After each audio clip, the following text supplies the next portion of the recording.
If you haven't heard about Anchor, it's the easiest way to make a podcast. Let me explain. It's free. There's creation tools that allow you to record and edit your podcast right from your phone or computer. Anchor will distribute your podcast for you so it can be heard on Spotify, Apple Podcasts, and many more. You can make money from your podcast with no minimum leadership. It's everything you need to make a podcast in one place. I love Anchor because it's really easy to use, very accessible to record your podcast, and has excellent sound quality. Download the free Anchor app or go to anchor.fm to get started.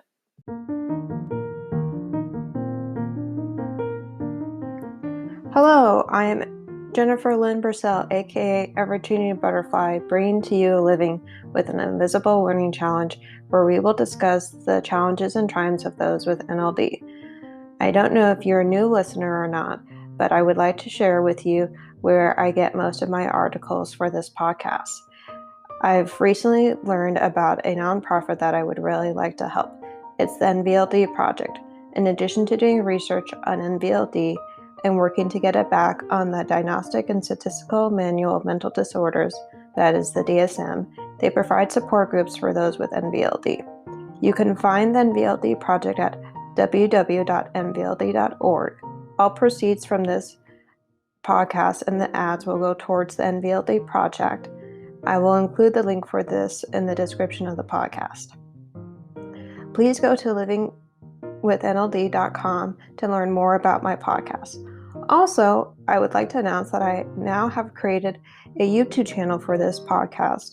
I will post the link for this in the description for you.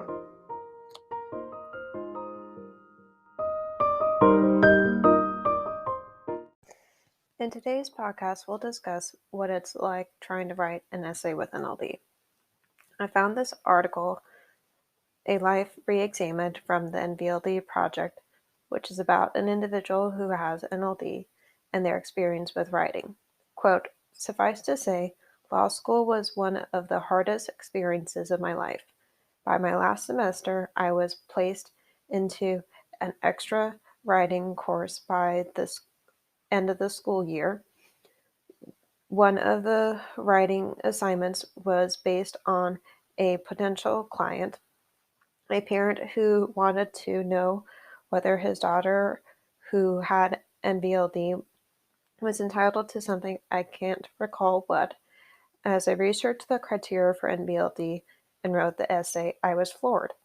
The only thing I did not identify with was the description of writing taking twice as long for the student. I glanced at the clock and realized I had spent twice as long writing the essay than was assigned. Did I always take so long?"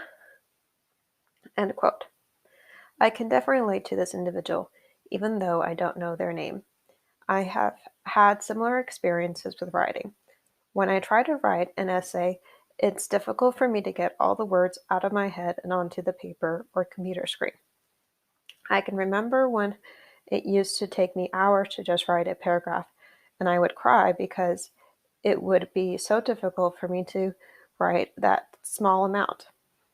I also did that in college when it would get really difficult for me to write some of my sociology essays. Writing did become a little more fun when my mom gave me an assignment during the summer to write an essay about anything I wanted to as often as I could. They were often about making inanimate objects come to life. I would like to share with you one of those now.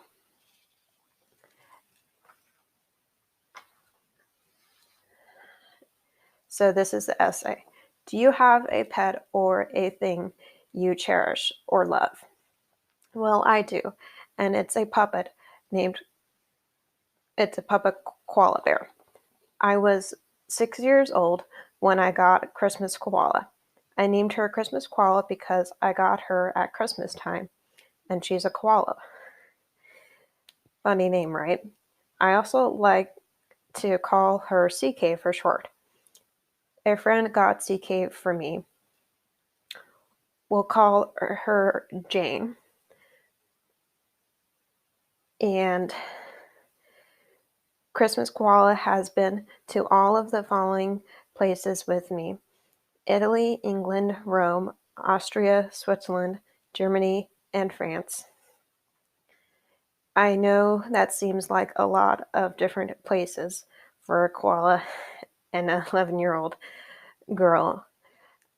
I can tell you she has been to every single one with me, or every single trip with me.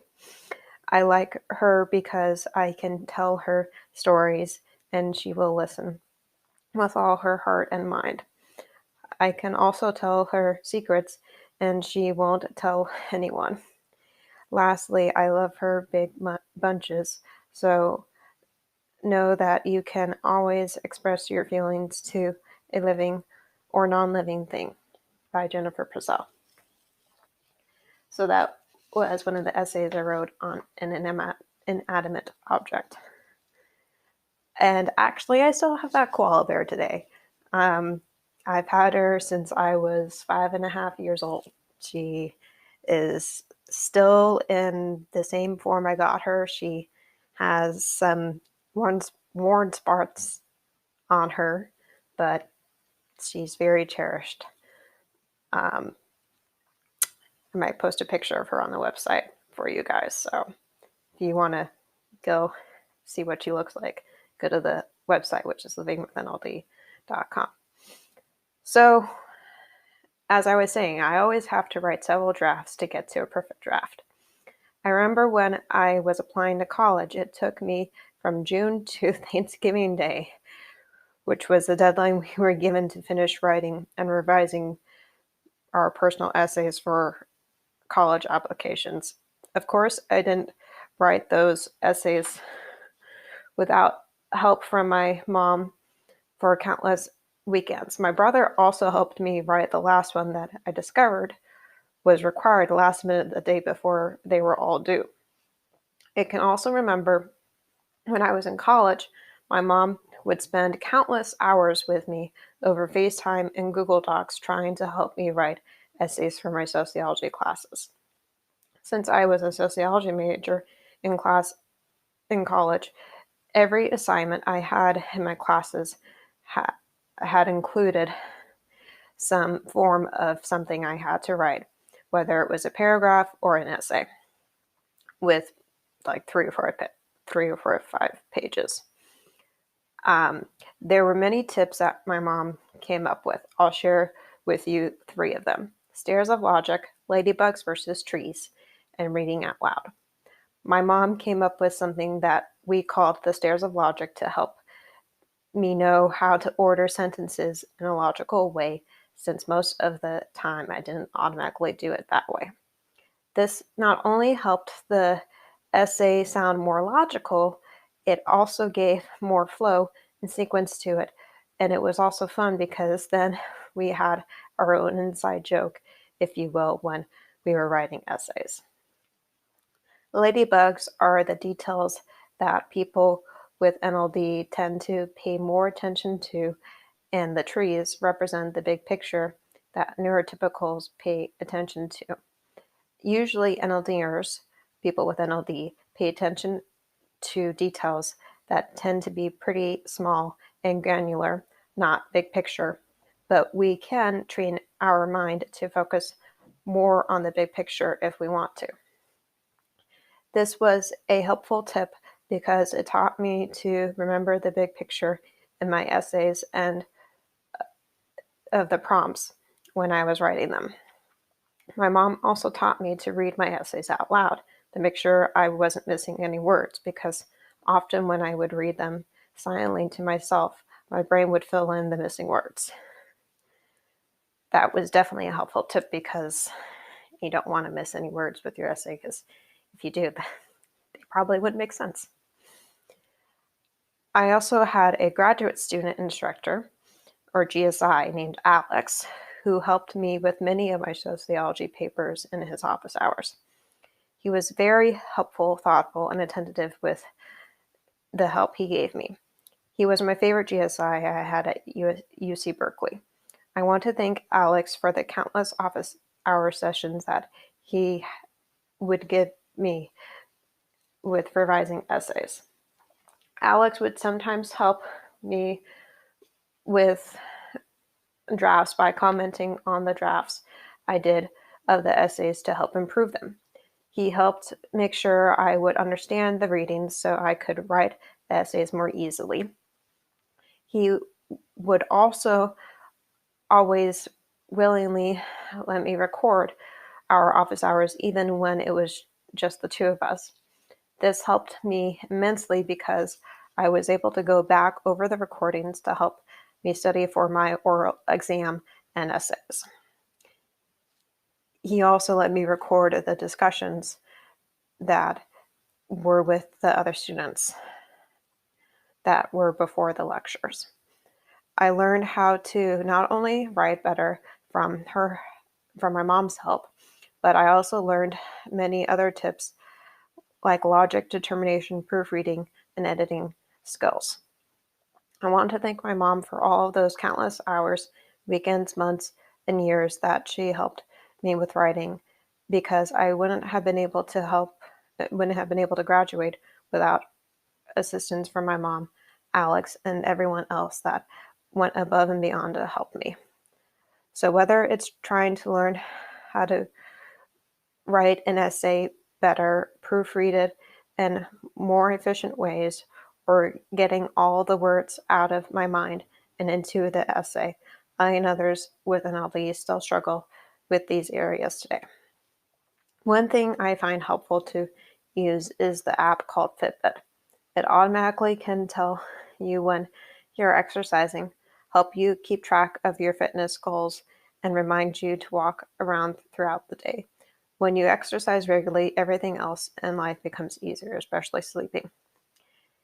And this does relate to writing because I remember when I was in college, I would often use my Fitbit to exercise, and I would take breaks from writing when I needed to just mentally take a break. And, sometimes I would actually find myself thinking about the essay when I was exercising. I'd be like, why am I doing this? I'm actually trying to take a break from school. I'm not trying to think about it while I'm exercising. But sometimes that didn't always work. So, oh well. But I was able to take a break and just come back to work and feel more rest and rejuvenated, and was able to get back at it. So in conclusion, I would like to hear from my audience with individuals with NLD that I could interview for this podcast. Please email me. I'll leave my email the description for you. Also, what are you interested in learning about NLD? I know I'm not an expert, but I do know I have the living experience of having it. And if you want to shoot me an email about maybe some of the challenges you have with writing, I would love to hear about them. Or you can comment on the episode on the website too, or on the Facebook page or Instagram page, Living with NLD, about them. And also, if you want to receive the resource page that I have recently created, please sign up for the newsletter that is on the website, which is on the contact page. There's a form for it that you can sign up for it, and you will receive the newsletter, and you will also receive a link to the most recent podcast episode. So you will be able to listen to it and be reminded when a new one is posted. So I would like you to practice journaling about your gifts and differences. Also see if there's a way you can make that difference become easier for you to do than it originally was. Thank you for listening today, and I hope you enjoyed learning some new things today. Talk to you next Friday.